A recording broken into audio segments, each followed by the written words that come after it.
하나님 말씀은 사도행전 26장 18절로 32절 말씀입니다.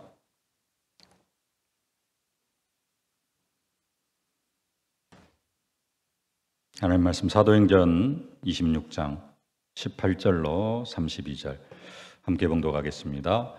그 눈을 뜨게 하여 어둠에서 빛으로 사탄 권세에서 하나님께로 돌아오게 하고 죄 사함과 나를 믿어 거룩하게 된 무리 가운데서 기업을 얻게 하리라 하더이다. 아그리빠 왕이여, 그러므로 하늘에서 보이신 것을 내가 거스르지 아니하고 먼저 다메섹과 예루살렘에 있는 사람과 유대 온 땅과 이방인에게까지 회개하고 하나님께로 돌아와서 회개에 합당한 일을 하라 전하므로 유대인들이 성전에서 나를 잡아 죽이고자 하였으나 하나님의 도우심을 받아 내가 오늘까지 서서 높고 낮은 사람 앞에서 증언하는 것은 선지자들과 모세가 반드시 되리라고 말한 것밖에 없으니 곧 그리스도가 고난을 받으실 것과 죽은 자 가운데서 먼저 다시 살아나사 이스라엘과 이방인들에게 빛을 전하시리라 함이니이다 하니라. 바울이 이같이 변명하매 베스도가 크게 소리내어 이르되 바울아, 내가 미쳤도다. 내 많은 학문이 너를 미치게 한다 하니 바울이 이르되 베스도 각하여 내가 미친 것이 아니요 참되고 온전한 말을 하나이다. 왕께서는 이 일을 아시기로 내가 왕께 담대히 말하노니 이 일에 하나라도 아시지 못함이 없는 줄 믿나이다. 이 일은 한쪽 구석에서 행한 것이 아니니이다. 아그리빠 왕이여, 선지자를 믿으시나이까? 믿으시는 줄 아나이다. 아그리빠가 바울에게 이르되 내가 적은 말로 나를 권하여 그리스도인이 되게 하려 하는도다. 바울이 이르되 말이 적으나 많으나 당신뿐만 아니라 오늘 내 말을 듣는 모든 사람도 다 이렇게 결박된 것 외에는 나와 같이 되기를 하나님께 원하나이다 하니라. 왕과 총독과 번이게와 그 함께 앉은 사람들이 다 일어나서 물러가 서로 말하되 이 사람은 사형이나 결박을 당할 만한 행위가 없다 하더라. 이에 아그리빠가 베스도에게 이르되 이 사람이 만일 가이사에게 상소하지 아니하였더라면 석방될 수 있을 뻔하였다 하니라. 아멘. 아그리빠 왕 앞에서라는 제목입니다. 오늘 본문은 사도 바울이 아그리빠 왕 앞에서 복음을 전하는 그런 내용입니다. 하나님께서는 우리에게 말씀을 주시고 그 말씀을 하나도 빠짐없이 다 이루어 가시는 하나님이십니다. 우리 입장에서 보면은, 우리 인간의 입장에서 보면은 하나님께서 우리에게 말씀을 주시고 그 말씀을 하나님께서 1년이 됐든 5년이 됐든 10년이 됐든 20년이 지났든지 그 말씀을 친히 이루어 가시는 것처럼 그렇게 보여집니다. 또 우리의 입장에서 보면 그게 사실이고요. 그게 우리가 생각할 수 있는 최선의 방법입니다. 근데 하나님 입장에서 보면은 조금 다르게 생각할 수 있습니다. 하나님에게 있어서는 과거, 현재, 미래가 없습니다. 과거도 오늘입니다. 저 미래도 오늘입니다. 우리가 하나님을 성삼위 하나님 그러면서 우리가 요즘 기도하는 내용, 보좌의 축복이 임하게 달라고 기도하고 또 한 가지 기도 제목 뭐죠? 시공간을 초월하는 응답을 누리게 해달라고 기도합니다. 공간을 초월한다는 말은 지금 이 자리에만 계시는 게 아니라 하나님은 전 지구, 저 지구 반대편에서 예배하고 있는 사람에게도 하나님이 지금 함께 하십니다. 그게 공간을 초월하는 것이고요. 시간을 초월한다. 시공간을 초월하는데 시간을 초월한다는 말은 과거, 현재, 미래가 없다라는 이야기입니다. 하나님은 지금 이 시간에도 어디에 계실 수 있느냐? 아담을 만드신, 아담을 흙으로 지으신 그 시간도 하나님께는 현재고, 이 세상이 끝나는 예수님 재림하시는 그 시간도 하나님에게는 현재입니다. 예수님에게는 현재입니다. 이게 이해할 수는 없는데 그게 시간을 초월하는 하나님의 역사예요. 그러면은 하나님의 입장에서 보면은 오늘 말씀 주셨는데 10년 후에 말씀이 성취되어진다라고 할 수 있지만 하나님의 입장에서는 오늘 말씀 주시고 그 시간에 또 그대로 성취되어진다라는 사실입니다. 그렇기 때문에 하나님의 말씀은 다 성취되어져 있습니다. 하나님의 말씀이 다 성취되어지기 때문에 히브리서 기자는 뭐라고 말씀하시느냐? 그 하나님의 말씀이 살아있는 말씀이다라고 그렇게 고백을 하고 있는 겁니다. 히브리서 4장 12절 말씀 보겠습니다. 하나님의 말씀은 살아있고 활력이 있어 좌우의 날선 어떤 검보다 예리하여 홍과 영과 및 관절과 골수를 찔러 쪼개기까지 하며 또 마음의 생각과 뜻을 판단하나니. 뒤에 이제 말씀이 우리를 치유하고 하는 그런 내용도 나와 있습니다. 앞에 하나님의 말씀은 살아있다 말씀합니다. 왜? 하나님의 말씀은 다 말씀 그대로 성취되어지기 때문에. 사무엘이 말이 하나도 땅에 떨어지지 아니하는 것처럼 하나님의 말씀도 하나도 땅에 떨어지지 않고 다 성취되어집니다. 그래서 마태복음 5장 18절 예수님께서 말씀합니다. 진실로 너희에게 이르노니 천지가 없어지기 전에는 율법의 1.1획도 결코 없어지지 아니하고 다 이루리라. 하나님은 성취될 말씀만 말씀하시기 때문에 그렇습니다. 성취될 말씀을 하나님 말씀하시는데 특별히 예수님께서 사도 바울에게 하신 말씀이 있습니다. 2022년도 우리 교회가 언약 붙잡고 기도하는 그런 내용인데요. 사도행전 9장 15절 말씀 우리 함께 한번 봉독하겠습니다. 주께서 이르시되 가라 이 사람은 내 이름을 이방인과 임금들과 이스라엘 자손들에게 전하기 위하여 택한 나의 그릇이라. 하나님께서 사도 바울을 택하셨는데 뭐 하려고 택하셨느냐? 이방인과 임금들과 이스라엘 자손들에게 예수의 이름을, 내 이름, 예수의 이름을 전하기 위한 택한 그릇으로 예수님께서 세워주셨다라는 말씀입니다. 우리는 이 말씀을 보면서 사도 바울을 무슨 사도로 보통 그냥 딱 정해버리느냐? 이방인의 사도로. 다른 12사도들이 이방인에게 복음 전하는 게 체질이 안 되어져 있어요. 선민사상 때문에 이방인에게 복음을 전하지를 못합니다. 그러니까 하나님께서 사도 바울을 택하셔가지고 사도 바울을 이방인에게 보내셔가지고 이방인의 사도 그렇게 우리가 알고 있습니다. 사도 바울 사도행전 13장부터 19장 20장 여기까지 쭉 보고 28장까지도 보면 이제 로마까지 가서 복음을 전하는 내용인데 사도 바울의 역사를 보면 이방인에게 어떻게 복음이 증거되어져 가는가 하는 그런 부분들을 쭉 이야기하고 있습니다. 1차 선교여행을 통해서는 현장에 중요한 이름들은 나오지 않습니다만은 현장에서 한 사람씩 제자가 세워져 가는 그러한 모습들이 보여지고요. 2차 선교여행을 통해서는 조금 어려운 이야기일 수 있는데 현장 팀사역이라고 합니다. 현장에 제자를 한 사람 세우고 그 사람에게 전도가 어떻게 되어져 가는가 하는 것을 보여주는 겁니다.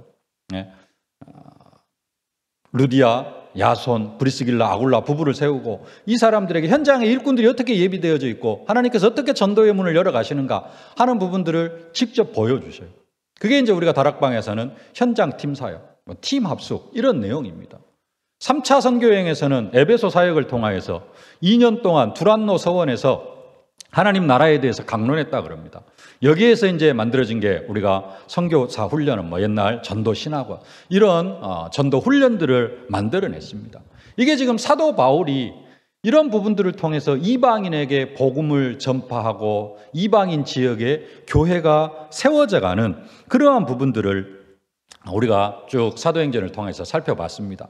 근데 예수님께서 사도 바울에 대해서 이야기할 때 그냥 단순하게 이방인이라고만 이야기하지 않고 이방인과 그 이방인들에게 복음을 전하기 위해서 가장 먼저 접촉했던 사람들이 회당으로 들어가서 유대인들, 이스라엘 자손들에게도 먼저 복음을 전하고 그 다음에 이제 이방인들에게 복음이 증거되어지는데 그 사이에 들어가 있는 단어가 임금들이라는 단어입니다. 임금들. 좀 생각해 보셨나요? 저는 그냥 임금들 가이사에게 복음 전했겠지. 가이사, 네가 가이사 앞에 서야 하겠고 그러잖아요. 가이사에게 복음 전했겠지. 그런 정도로 생각을 했는데 사실은 그런 정도의 수준을 넘어서는 겁니다. 먼저 좀 생각할 것은 사도행전 9장 15절에 이방인이라는 단어. 이 이방인에게 사도 바울이 복음을 전하면서 세계 역사가 바뀌는 그러한 단어입니다. 어마어마한 의미가 담겨져 있는데요. 조금 그 의미를 생각해 본다면은 우리는 그냥 사도 바울이 이방인의 사도가 되어졌다면 이방 지역에 가서 다른 나라에 가서 복음 전했겠구나 이런 정도로 생각할 수 있는데 사실은 그것을 훨씬 뛰어넘는 어마어마한 그런 좀 부분들이 있습니다. 이방인의 사도로서 이방인에게 복음을 전했다라는 부분을 묵상을 하면서요, 무슨 사건들이 좀 생각이 났냐면은 미국의 흑인 해방 운동, 그 다음에 우리나라에도 옛날에는 그 천민, 노비가 있었잖아요. 근데 이 노비 제도가 없어지고 이제 다 이렇게 보편화되어져 가는 그러한 과정들이 조금 생각이 났습니다. 아브라함 링컨이 노예 해방제도 거기에다가 사인을 해가지고 노예 해방제도에 사인을 하면서 흑인들 그들이 이제 완전히 이렇게 해방이 되어지고 백인들과 같은 어떤 그런 권리를 주장하게 되어지고 뭐 그래가지고 흑인 대통령까지 나오기도 하고 그랬었는데요. 사도 바울이 이방인에게 복음을 전했다라는 것은 어떤 면에서는 그런 정도입니다. 우리나라의 그 신분, 양반, 귀족, 천민, 노예, 백정 뭐 이런 신분들이 신분 계급 사회가 있었잖아요. 이게 완전히 없어져 버리는 것 같은. 어느 정도냐면은 사도 바울을 뭐에다 비교할 수 있냐면은 뭐 영의정, 자의정 같은 그 양반 가문, 그 어떤 아니면 임금, 그 왕의 어떤 가문의 맏아들 그런 정도 되어지는 사람이 사도 바울이에요. 사도 바울, 그러니까 왕과의 우리나라의 어떤 왕족 출신이나 아니면 사대부 집안 큰아들이 예수를 믿었습니다. 그럼 이 사람이 복음을 전한다면 누구에게 복음을 전해야 될까요? 그 양반들에게 복음을 전해야 되잖아요. 근데 지금 사도행전 9장 15절을 들어서 이야기하는 겁니다. 하나님은, 예수님은 그 왕족의 아들에게 뭐라고 이야기를 하냐면은 너는 왕족에게 복음을 전하지 말고 양반들에게 복음을 전하지 말고 저 노예들에게 가서 노비들에게 가서 복음을 전해라. 백정, 천민, 완전 노비, 천민도 아니고 그냥 노예들에게 가서 복음을 전해라. 너는 양반들에게 앞으로 그 복음 전하는 게 중요한 게 아니고 노비 중심으로 복음 사역을 해라 라고 명령을 한 내용입니다. 그래서 사도 바울이 노비를 찾아가려고 하니까 노비에게 먼저 갈 수가 없잖아요. 그럼 누구에게 먼저 찾아가야 돼요? 그 노비의 주인인 양반들에게 먼저 찾아가서 양반들과 이야기하고 그래가지고 결국은 어디로 들어가요? 노비를 복음화시켜 나아가는. 그게 사도 바울이 회당으로 먼저 들어가가지고 유대인들에게 복음을 전하면서 그 유대인들을 통하여서 이방인들에게 복음이 증거되어지게 하는 그러한 사역을 해 나아갔다는 겁니다. 이게 이방인과 이스라엘 자손들에게 내 이름을 전하기 위한 택한 나의 그릇이다라는 겁니다. 그러니까 사도 바울이 이방인에게 복음을 전했다. 이건 어마어마한 일입니다. 베드로 같은 경우에 고넬료 집에 가려고 하지를 않잖아요. 내가 어떻게 이방인의 집에 가서 복음을 전합니까? 베드로가 복음 전하고 오니까 예루살렘 교회 그 중요한 사람들이 왜 이방인의 집에 가서 밥 먹고 왔느냐. 복음 전하는 게 중요한 게 아니고 왜 이방인의 집에 가서 밥 먹고 왔느냐를 가지고 베드로를 책망하거든요. 근데 사도 바울은 그런 이방인의 집에 가가지고 이방인의 어떤 마을에 들어가고 그래가지고 그들에게만 복음을 전했다라는 사실입니다. 근데 거기에 한 가지 더, 이방인과 임금들과 그럽니다. 임금들이라는 단어가 함께 포함이 되어져 있습니다. 그냥 이방인과 이스라엘 자손들에게 복음 전하는데 그냥 임금도 한번 만나면 복음 전해봐라. 뭐 전할 수도 있고 전하지 않을 수도 있다라고 해가지고 그냥 찡겨 넣은 그런 단어가 아니라는 사실입니다. 임금들을 향한 어마어마한 하나님의 절대 계획을 가지고 지금 이 임금들이라는 단어를 사도 바울의 사역에 예수님께서 말씀하셨다라는 사실입니다. 임금들에게도 예수 그리스도의 이름을 전하기 위한 택한 그릇으로 사도 바울을 세우시고 하나님께서 이 사도 바울 사역을 해 나아가게 하시는데 그 사도 바울을 오늘 누구에게로 인도하시죠? 아그리빠 왕에게로 인도해 가지고 아그리빠 왕에게 예수 그리스도를 증거하는 내용이 오늘 본문입니다. 저 앞에서부터 읽어봐야 되는데 중간에서 좀 끊어서 읽었습니다만은 오늘 전체적인 내용은 뭐냐? 사도 바울이 지금 아그리빠 왕 앞에서 자기가 다메섹 도상에서 어떻게 예수를 만났고 지금까지 어떻게 많은 사람에게 예수 그리스도를 증거했는가 하는 부분들을 쭉 전달하는 그러한 내용입니다. 오늘 26장 20절 말씀 함께 한번 봉독하십시다. 먼저 다메섹과 예루살렘에 있는 사람과 유대 온 땅과 이방인에게까지 회개하고 하나님께로 돌아와서 회개에 합당한 일을 하라 전함으로. 예. 사도 바울이 지금 자기가 사역한 그런 내용들을 아그리빠 왕 앞에서 쭉 이야기를 합니다. 그러면서 또 구체적으로 자기 자신이 이방인에 전한 복음의 내용, 그리스도를 이야기하는데 그 내용이 23절 말씀입니다. 함께 봉독합시다. 곧 그리스도가 고난을 받으실 것과 죽은 자 가운데서 먼저 다시 살아나사 이스라엘과 이방인들에게 빛을 전하시리라 함이니이다 하니라. 아멘. 사도 바울이 지금 자기 자신이 어떻게 이방인에게 가가지고 복음을 증거했는가, 어떤 복음을 증거했는가, 어떤 그리스도를 증거했는가, 이 부분들을 쭉 아그리빠 왕 앞에서 이야기를 합니다. 그러니까 24절에 보면 바울이 이같이 변명하며 그랬습니다. 복음을 전한 게 아니고 변명을 했다라고 성경이 그렇게 이야기를 하는데, 사도 바울은 나름대로 복음을 전한 겁니다. 근데 아그리빠 왕은 사도 바울이 지금 어떤 의도로 자기에게 이런 내용을 쭉 이야기하고 있는지를 알아차립니다. 우리가 그냥 대충 들으면은 또 그 사도 바울이 지금 아그리빠 왕 앞에서 이야기한 내용을 대충 보면은 사도 바울이 지금까지 어떤 다메섹 도상에서부터 쭉 이렇게 지금 예수를 만나고 이렇게 되어졌구나, 그 이야기를 하고 있는 것처럼 보여집니다. 그냥 자기 이야기하고 있는 것처럼 보여져요. 근데 바울의 입장에서는 그런 의도로 이야기한 게 아니라는 것입니다. 그리고 그 의도를 아그리빠 왕이 알아차렸어요. 그래서 하는 말이 28절 말씀입니다. 28절 말씀 함께 봉독하십시다. 아그리빠가 바울에게 이르되 네가 적은 말로 나를 구원하여 그리스도인이 되게 하려 하는도다. 그냥 자기의 어떤 살아온 삶을 쭉 이야기하는데 그 궁극적인 이유가 뭐예요?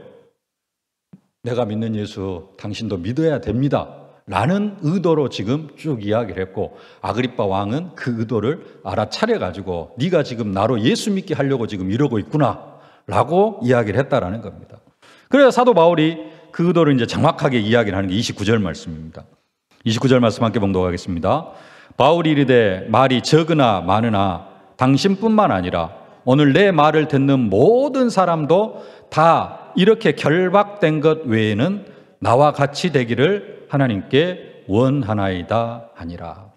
아그리빠 왕 당신뿐만 아니라 베스도 총독, 여기에 있는 이 법정에 있는 모든 사람들이 다 예수 믿고 하나님 자녀가 되기를 원하는 마음으로 내가 지금 이렇게 이야기를 했다라는 겁니다. 뭐 한 거예요? 자기가 지금 죄수의 신분으로 끌려왔는데 내가 왜 이렇게 끌려왔다, 나는 죄 없다, 이것을 주장한 게 아니고 뭘 이야기한 거예요? 당신들도 내가 믿는 예수 믿고 하나님 자녀가 되기를 원합니다 라고 선포했다라는 겁니다. 사도 바울이 지금 뭐 하고 있어요? 아그리빠 왕에게 복음을 전하고 있는 내용입니다. 그래서 오늘 메시지 제목이 아그리빠 왕 앞에서입니다. 임금들에게 예수의 이름을 전하기 위한 택한 그릇이다라고 사도 바울을 택해 주셨는데, 그 말씀이 지금 오늘 본문에서 성취되어지고 있는 그런 내용이라는 겁니다. 아그리빠 왕은 그러면 누굴까요? 성경에 보면은 헤롯이라는 이름이 많이 나옵니다. 그러죠? 헤롯 왕, 헤롯 임금. 이 헤롯이라는 이름이 많이 나오는데, 헤롯은 그냥 우리로 쉽게 이야기하면은 김씨입니다. 김씨 왕. 김씨 왕이면은 김씨가 한둘입니까? 그러죠. 성경에 그 마태, 마가, 누가, 요한복음, 그 다음에 사도행전까지 헤롯 왕이 나오는데, 우리로 이야기하면은 김씨 왕 4대, 이게요. 헤롯 왕 4대 이야기가 나와요. 제일로 처음에 예수님이 태어나셨을 때 그 두 살 아래로 남자아이는 다 죽이라고 한 왕이 있습니다. 그게 이제 헤롯 1세, 헤롯 대왕입니다. BC 한 46년부터 BC 4년까지 예수님 태어나신 해에 이 헤롯 1세, 헤롯 대왕이 죽습니다. 근데 그 왕도 헤롯입니다. 그리고 아들도 여러 명 있는데 그 중에 한 명이 누구냐면은 그 세례 요한의 목을 친 그 왕도 헤롯입니다. 그 헤롯은 누구냐? 예수님 태어났을 때 두 살 아래로 남자아이는 다 죽이라고 했던 그 헤롯 왕의 아들이 이제 세례 요한을 목을 베는 그런 사람입니다. 그리고 그 세례 요한의 목을 벤 그 사람에게서 태어난 아들을 말고 다른 또 헤롯 대왕의 다른 아들이 있는데 그 다른 아들에게서 태어난 아들이 또 헤롯인데 그 아들은 또 뭘 하느냐면은 그 사도행전 12장에 보면은 사도 베드로, 야고보 사도를 죽이고 사도 베드로를 감옥에 가둔 사도행전 12장에. 그래서 사도 베드로가 또 그 예루살렘 교회에서 막 기도하니까 사도 베드로가 이제 또 감옥에서 풀려 나와 가지고 또 성전에서 복음 전하는 그런 역사를 체험하는 그게 이제 그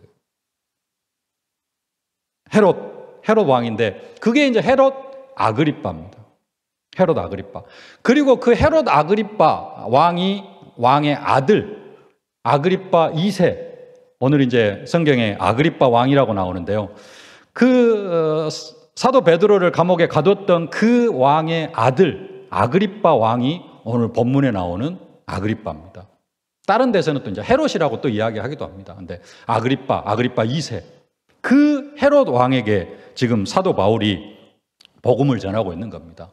예수님이 태어났을 때 두 살 아래로 남자아이는 다 죽이라고 했던 그 헤롯 왕의 증손잡벌 되어지는 헤롯 왕입니다. 이제 이 왕이 AD 70년까지 예루살렘이 멸망할 때까지 유대의 마지막 왕이 되어지는데요.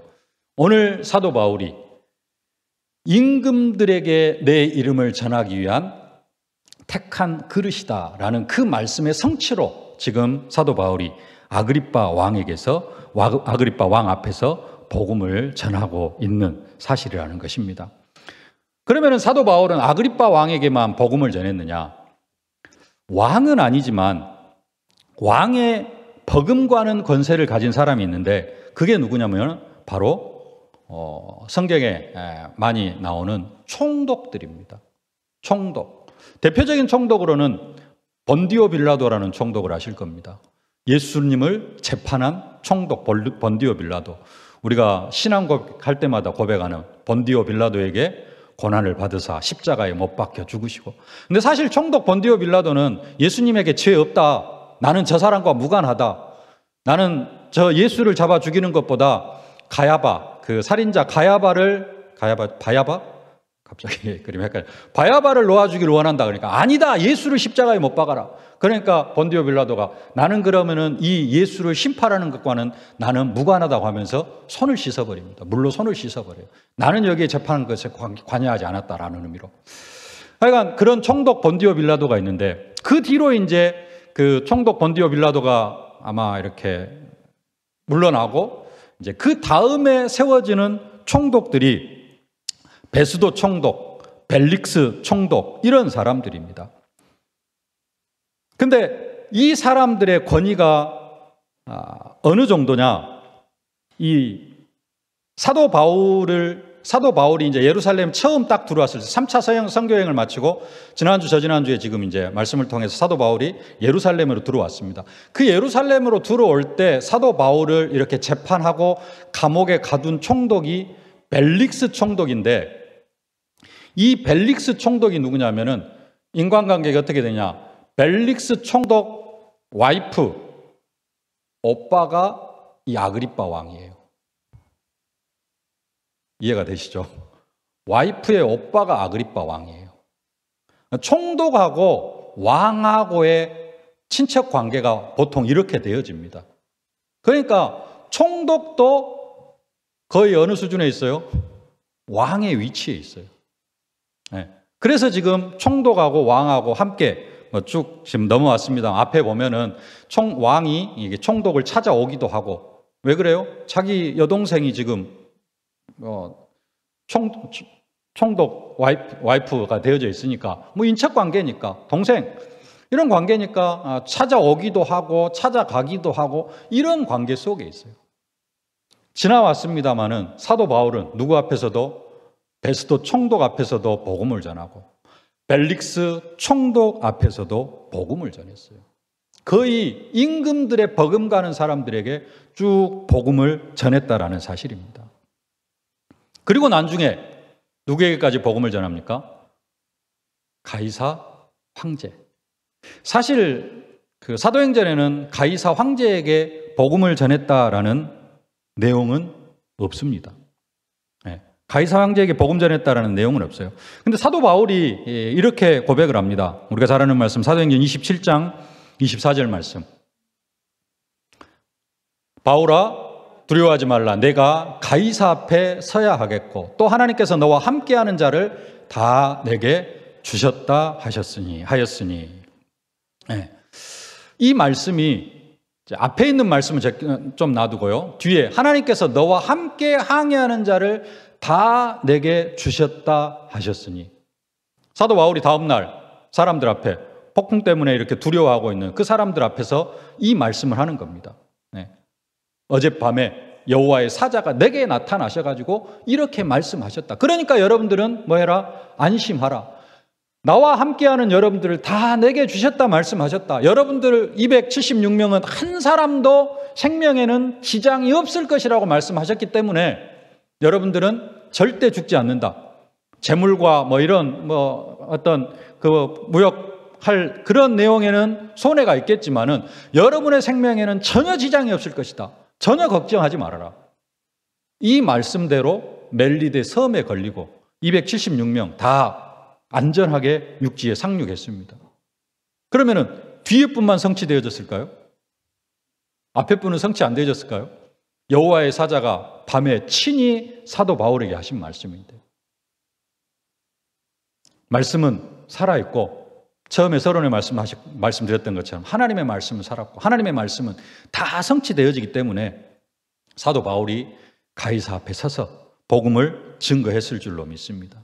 아그리빠 왕 앞에서 자기 자신의 어떤 죄를 변명하는 것처럼 복음을 증거했던 것처럼 가이사 앞에서도 사도 바울은 분명하게 복음을 증거했을 줄로 믿습니다.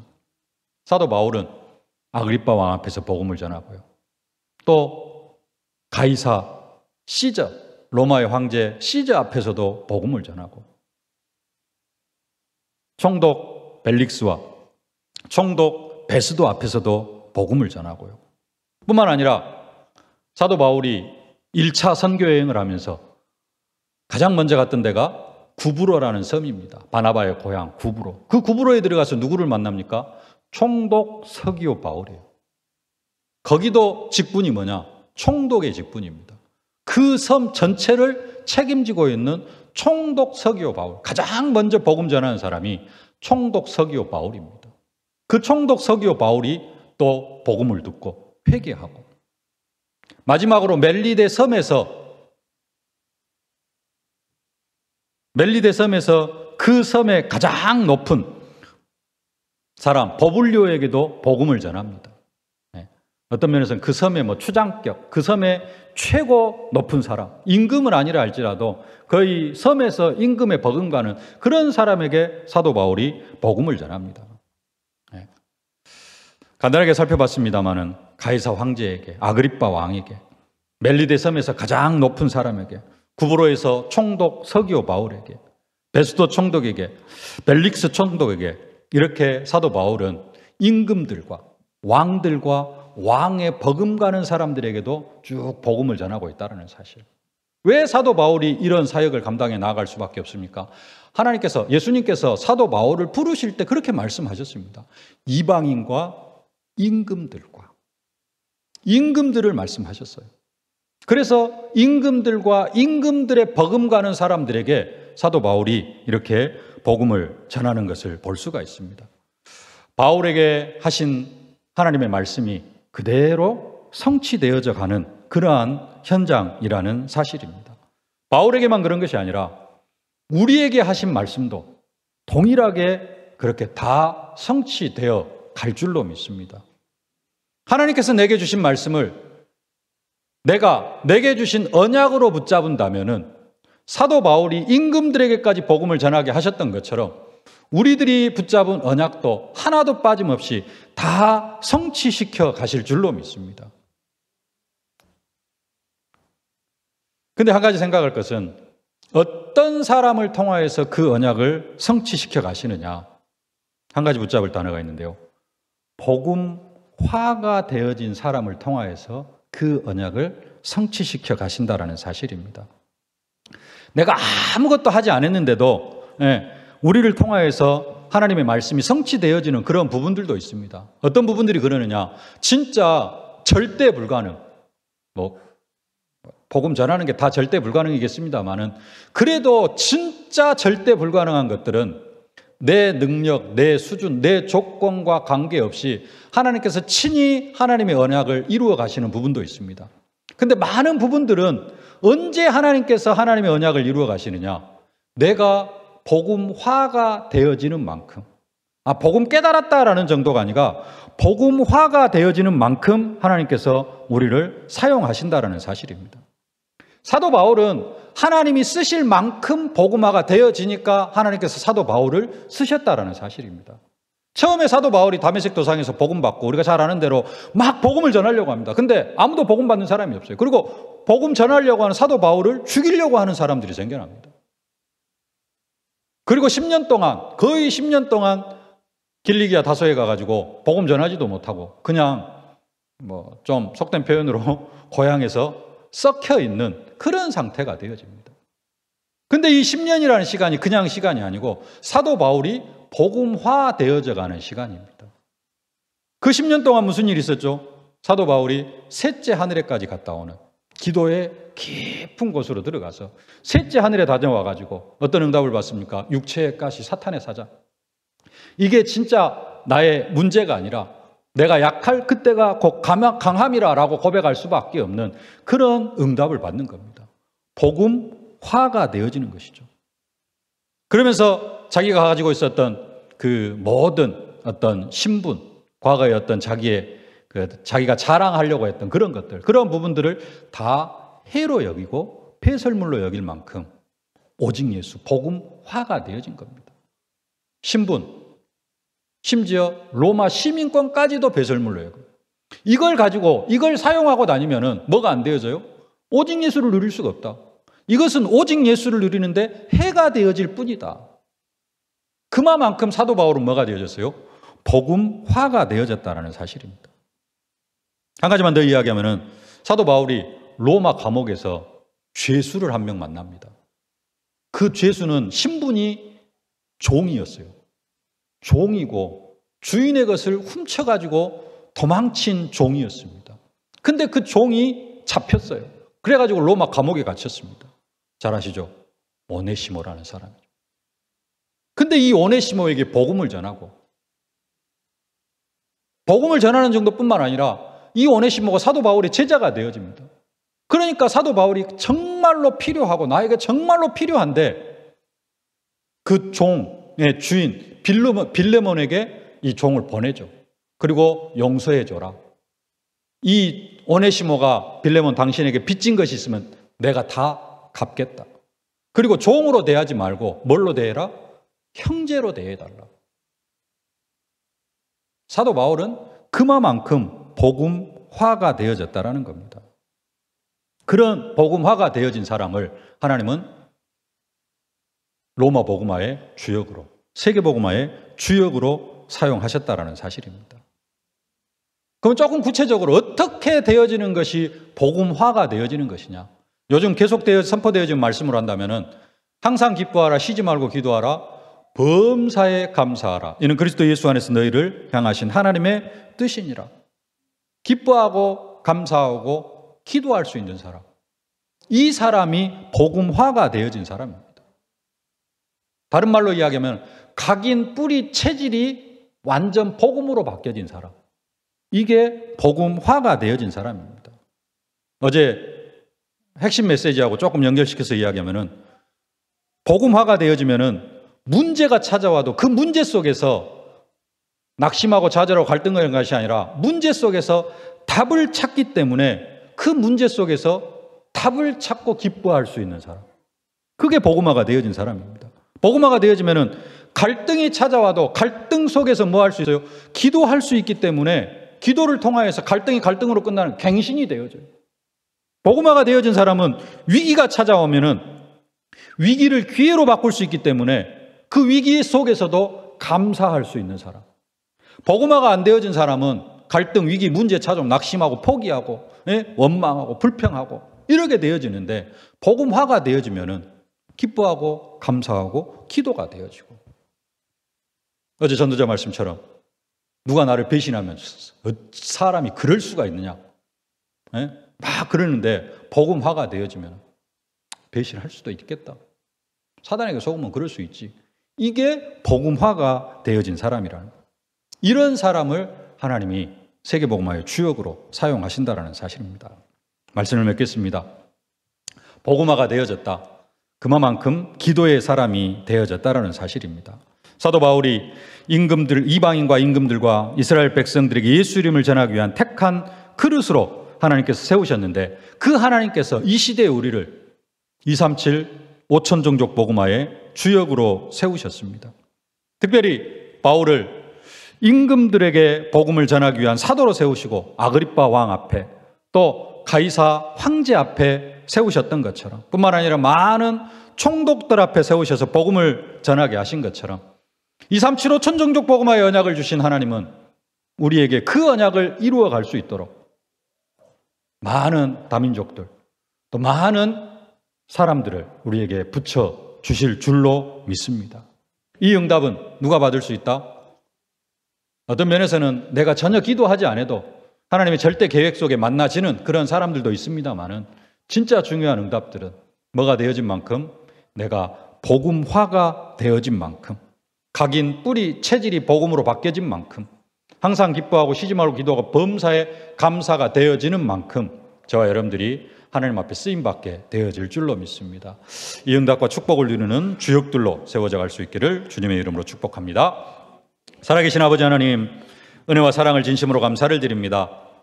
사도 바울을 이방인의 사도로 세우셨을 뿐만 아니라 임금들에게 복음을 전하기 위한 사도로 세우시고 특별히 아그리빠 왕 앞에서 복음을 전하게 하시고 가이사 황제 앞에서도 복음을 전하게 하시고 많은 총독들 앞에서 복음을 전하게 하셨던 것처럼 하나님께서 우리를 237 5천 종족 복음화의 주역으로 세워주심을 진심으로 감사를 드립니다. 이 말씀이 성취되어질 수밖에 없도록 아버지 하나님께서 우리들을 237 5천 종족의 사람들 앞으로 인도하여 주실 줄로 믿습니다. 많은 타민족들에게 복음을 전하게 하고 또 아버지 하나님 선교 현장에서도 복음을 전하게 하실 줄로 믿습니다. 하나님 이 응답 받기 위해서 먼저 우리가 복음화의 응답을 누리게 하여 주시옵소서. 각인 뿌리 체질이 오직 복음으로 바뀌어지게 하여 주시옵시고 아버지 하나님 항상 기뻐하라 쉬지 말고 기도하고 범사에 감사하는 자로 응답받아가는 저희들이 되게 하여 주시옵소서. 그래서 우리들이 사실적으로 237 5천 종족 복음화의 주역으로 쓰임받게 하여 주옵소서. 예수님의 이름으로 기도하옵나이다.